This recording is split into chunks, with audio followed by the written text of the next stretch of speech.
Tolelie, tolelie, tolelie,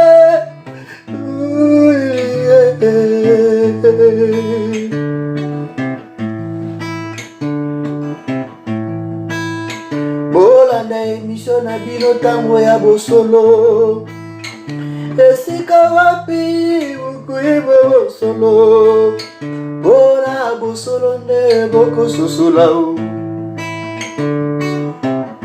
Kongo ya Kimbangu, Kongo ya Kimpamvita, Kongo ya Vita Kangao, Kongo ya Lumumba, Wabele ya Balungu.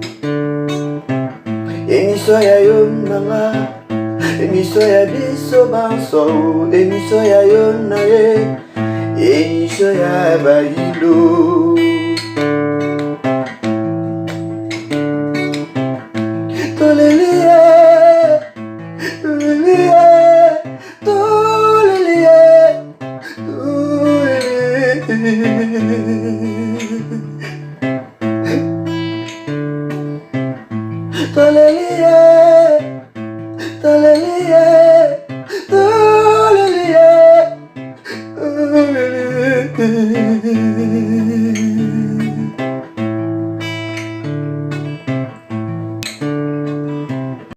Bonjour bandeko esika nyonso bozwami ezali ngai ndeko na bino ndeka na yebisaka bino ndeko na bino Kabaki na kati ya émission tango ya bosolo lelo toye ko analyser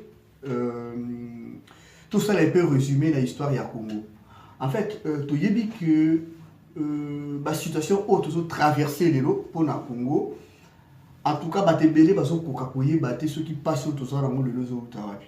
Mais tout mais kako résumé moi moké histoire à Congo bino bato bozolanda nangai mutu na so résumé tout mais kako raisonner ensemble to yeba sur réellement pas si ya Congo to ko attribuer yango na bateau to ça ko attribuer genre to lo bakeno Kabila mutaza na base ya pasi ya Congo to l'église mutaza na pasi ya Congo to ba professeur to ba politicien to mais kako solo to analyser Congo est banni en 1960 T. Avant 1960, Congo est Zalaka déjà. C'est-à-dire, Ezalaki n'est l'autre République démocratique du Congo. Non. Ezalaki Royaume Congo. Oyo Ezalaki composé dans les pays locaux là, Gabon, Congo Brazzaville, Angola et dans les pays Moussous. Kasi pays wana topé royaume Congo wana ezalaki dirigé et pas ya roi auto bengangi na Congo ya roi Nzingankuvu ezalaki tout le ba ezalaki lokola na lelo to koyi ko ba ezalaki état fédéral, c'est-à-dire roi aza lokola roi azo diriger na ba gouverneur na ye pembeni bon baza kokamba. Mais roi abandaki ko diriger na trois pouvoirs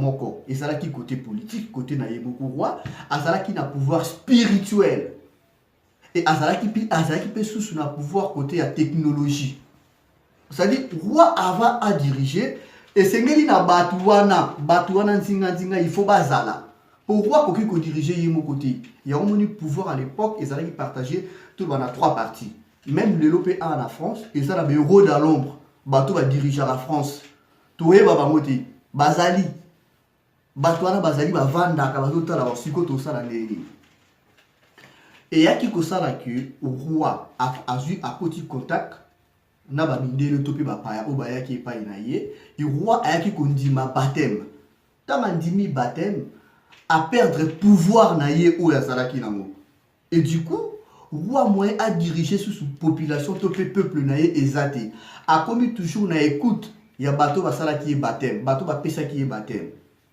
À ce moment-là, mboka ekotaki na désordre, mboka ekotaki na guerre, ekotaki na pasi. Na yebite, binat bozola na tomeka ko solola, tomeka ko analyser. Est-ce qu'il n'a pas souvent oyo peuple Congo to ba noir, ba naki ko subir à l'époque. Kabila zalaki, Lumumba zalaki, Mobutu azalaki. Je pense pas. Joseph Kasavubu azalaki, je pense pas. Et pas souvent attend we bandi population azali konyo comme bazo kata bandi konabiso ba sexe bazo kata batu bazo kunda batu donc bazo papa na bazo kunda ye bozo mona. J'espère que l'opérateur politique y a le lot bazala quitter. Donc tout me ka ko analyser to solo là, c'est-à-dire tout me ka un peu ko observer makambu, tout me ka na kota là to yeba vraiment cible na biso ezali nani. Nani tokoki ko cibler. J'ai l'impression que on dirait toujours raté cible. Mais to solo là, to za ko accuser muto wate, to solo là. Bino bandeko bo me ka un peu ko landa histoire. Bo me ka un peu ko landa histoire. Pour boyeba esika tozali parce que Congo na biso wana le lot tozomona ngo Congo to benga ngo République démocratique du Congo et sibisa makambo o le lot soki ba yebisu yango okoba nolela. Imagine toi mboka lokola Congo ezalaki propriété privée ya mutu, c'est-à-dire ene tinda kuna yo donc bato baza na ndaku na bakiti na babiloko eza ya mutu donc biso tozalaki lokola babiloko tozalaki batute. Parce que ceux qui sont là qui battent, qui jamais kolobaki non Congo ezali état ya Léopold II. Donc c'est-à-dire ezali ndaku na ye. Akosa na moko ya lingi, akobuma bino ndenga lingi parce que baso considérer bino lokola ba nyama. Na jouer baté bino bozota la bombe qui un peu que raisonner par rapport à makambo na loba. Et pour comprendre place passe na biso outil. Je crois en 1908 baye kozwa Congo ba pesi yango na maboko ya état belge na l'état belge pardon na 1908 bazui Congo donc na yebi te so Congo ezalaki gâteau ezalaki eloko donc bazui yango ba pesi yango na maboko ya état belge tout solo là o bazo sala bongo na yebi te ezali mboka ya ngana yo o bazo sala bongo c'est-à-dire ezali Congo et bato bazalaki na kati bazali ba koko na biso. Donc, si tu as en arrière, au moins, toujours zonga. Tant que tu as équipé biso, tu vas faire tout réfléchir. Tout tika, tout solo là. Dans le but que na côté li mutu, tout razo pousser, non, tout solo là, tout ça la analyse. Tout me kakoye ba si réellement problème ya Congo, et ça vraiment na batu o biso tozo kanisa. Tout ça vraiment na batu bazo présenter les biso. Batu tellement souffrance et les cas qui passent et les cas qui na Congo toujours sauter la partie nous parce que toujours résumé de boyko que non moulaye par rapport à temps. Je crois le 4 janvier 1959 peuple alemba qui passe tellement et les cas qui peuple alobi non mboka oyo yo eza mboka Lumumba et pardon mboka oyo ezali mboka ya mfumu kimbangu ezali mboka ya Kimpavita ezali mboka ya Vitankamba mundele il faut akende bato ba lemba ki souffrance et ça la kapasi na kata ndaku na yo moko même mutu mususu azoya ko maltraiter na kati ya ndaku na yo moko bomeka ko imaginer le kwana ndenge salaka tellement bato ba souffraki et ça la kapasi lelo otala ndeko na yo congolais azoye biso que non towele ko indépendance avant fallait tout tika mindele ba continuer. Ah bon ozolo babongo parce que ozalaka te n'importe quoi là soko ozalaka n'importe quoi là au monde ndenge bato banda ko lela ndoli mo makambo ozolo baté parce que tie komaki na point que bakoko na biso bandima to ba papa na biso bandima mundele akende salaki blagité parce qu'il va souffraki. Et le 4 janvier 1959 tant ba parents bakoko na biso ba déclaraki indépendance topé du Kwanza mindele bakende pe mindele bakendaki ndenge totanga na ba livre ndenge totanga na ba film ndenge toka masolo mindele bakendaki bakeyi tant bakeyi et sengaki na ba mindele topé et sengaki na gouvernement belge bandima kopesa biso indépendance wana. Le 30 juin 1960, Touye Kouzwa, entre guillemets, indépendance. Tant aux yeux, 11 jours après, 11 jours, donc, le Oyo, Mundele Andimi, bon, à partir de l'eau, comme libre, Bossala Makamuna Bilonenge Bolingi, Bossala Bomoni Bossala Italie Nongobisote. Mais, s'il vous plaît, 11 jours après, Nakatanga, c'est ça Katanga, c'est ça, c'est-à-dire Moïse Tchombe, a déclaré Katanga lokola et donc en fait Katanga est comme pays et comme état bazala qui na monnaie na bango asali na armée Parce que imaginez-vous, armée wana babindu qui wana ya jouer à jouer en si réellement indépendance va pesa qui biso va pesa qu'on a bolingo va pesa qui biso pour des vrais ezaleka yimoko te na ngambusu ya Kasai o ba bengi na kumo ya Kalonji tunga yepe susu asali sécession kassaïenne donc akangi Kasai comme pays na ndenge na ye pendant que bandindele bandima ki babi que OK to peut une indépendance bosala makambo ya bino na ndenge na bino s'il y a un problème to ko assister bino bona boy mais 11 jours après j'espère que ceux qui bolandi bien depuis il y a résumé auto ça la bon na que ba politicien na biso ya lelo topé ba église ba makambo tout wana bazala quitter alors ceux qui te meki ko pousser réflexion musika bon na que na kata makambo nyonso ezozala toujours na mémoire moko ezozala. C'est-à-dire eza na mutu moko azali akobatama oyo azo créer ba désordre wana nyonso. Je crois en 1960 tant que qui indépendance et yaki kosala que premier gouvernement ezaki gouvernement ya président Joseph Kasavubu na Lumumba. Bango bale mutu basalaki donc bango mutu basalaki premier gouvernement depuis histoire mboka na biso banda. Mais guerre etikaki bamote.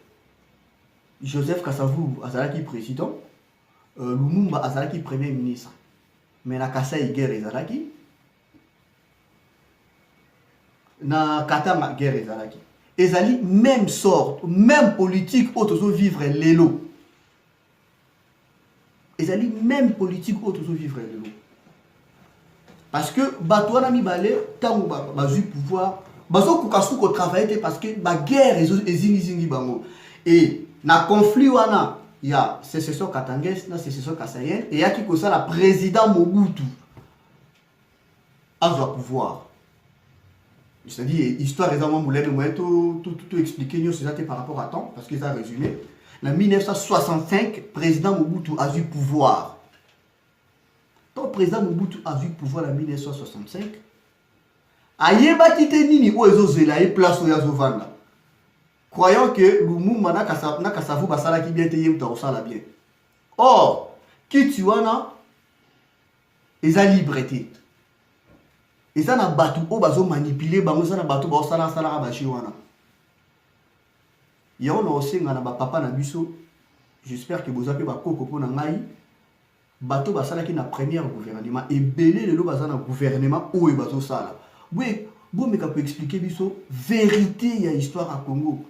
Bazali ba papa Kengo bazali lelo bazo sala babanda ko sala depuis ti lelo bazo sala et ba yebi ba faille ba yebi pourquoi Congo eza ko avancer te ba yebi mais bo expliquer biso bana na bino parce que héritage nini borotiki la biso to lembi to zana besoin bana na biso ba koko na biso ba juir na bomengo o eza na Congo et biso tozali ba espoir ya lobby bana na biso bazali ba espoir ya lobby alors ce qui bino bozo tike la biso bozo meka peut expliquer biso vraie histoire ya Congo te et ozala pasi lobby bino bo ozala te ba tika la ka ko konza biso ko coloniser biso alors boye bisa biso vérité problème nini ele kaka entre bino ba boza ko diriger lelo na bateau entre guillemets main noire o biso to ye baraté parce que gouvernement à Mobutu et yaki na 1965 président Mobutu asala ki ou esenga ki asala mais kaka na période ya président Mobutu ba guerre bezala ki sous siku to meka epi kusula ba guerre on banane basala ngo c'est vrai ezaba na mboka mot basala ngo est-ce que eza vraiment ba na mboka mot basala kango parce que tout le monde akaba na mboka basala liboso mais est-ce que c'est vrai bango vraiment mot basala kango et ce qui ezaba bango mot basala ngo pourquoi basala kango to ke na logique wana. Parce que au coquille jamais qu'on s'opposer na mutu au peuple voté. Mais ceux qui besoin qu'on s'opposer na mutu na mutu à salité. Mais opposition de G Salami. Na mutu à salité. On dit qu'il y a un problème. Et le président Mobutu, je crois en 1900, président Mobutu a sala qui ou esena qui a sala. Mais bon mona qui na kati il y a règne ya président Mobutu, ba guerre ezala qui kata. Président Mobutu a yoké.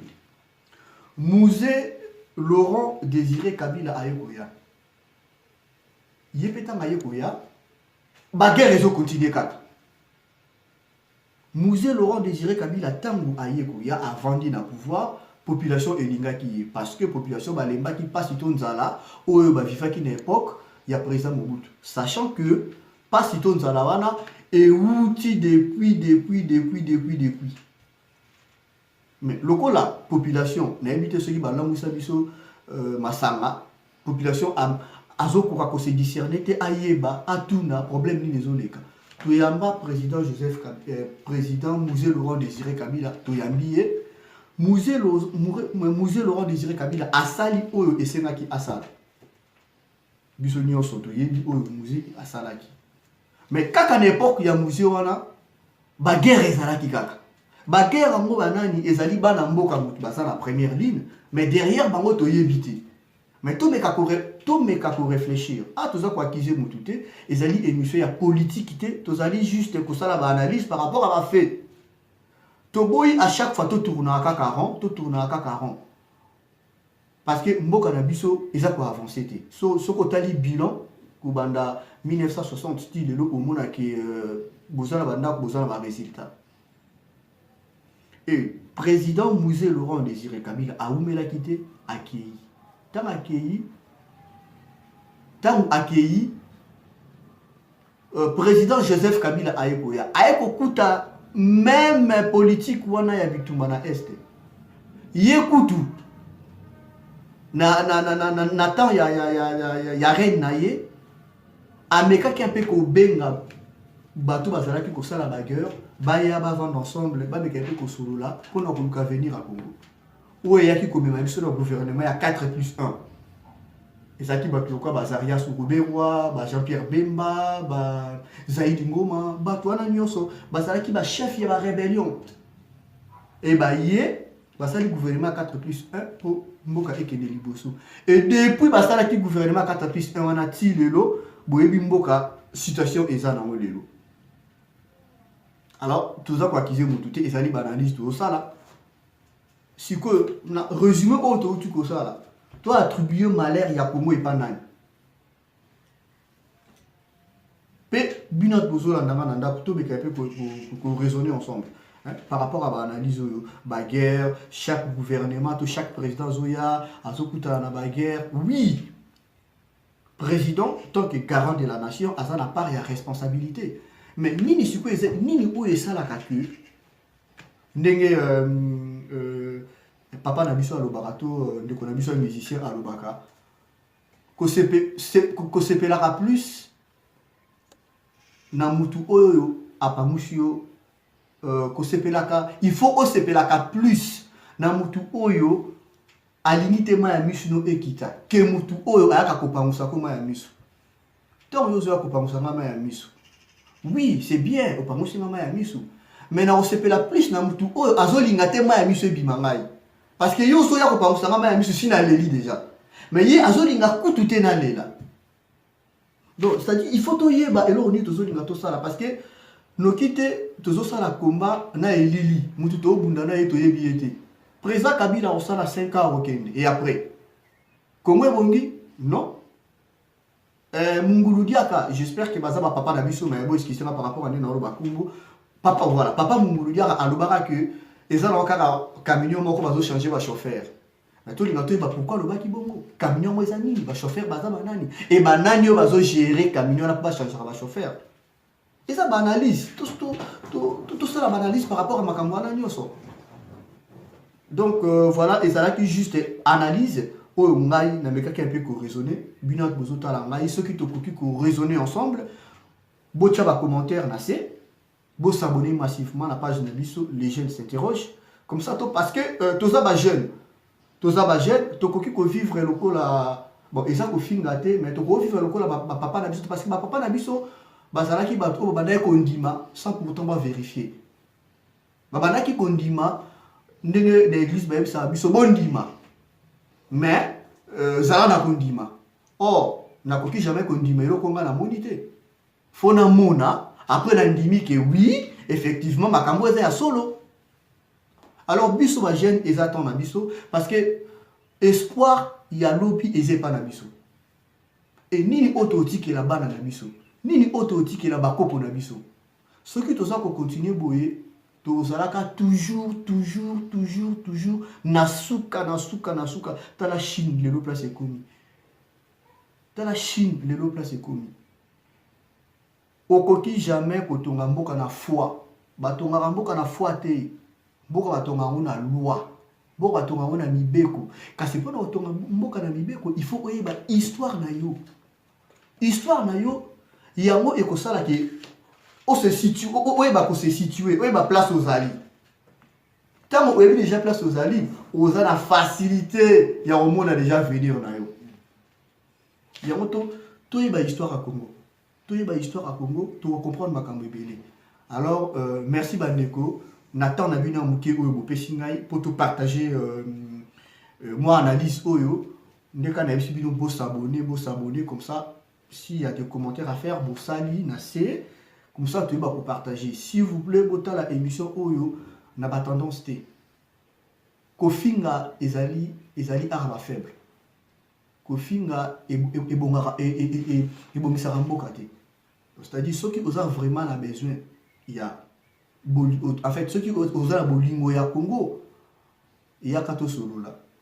Tout partager ba idée, toi analyser, il y a moins ça là que Congo est avancé. Matondo kimia ezala na bino.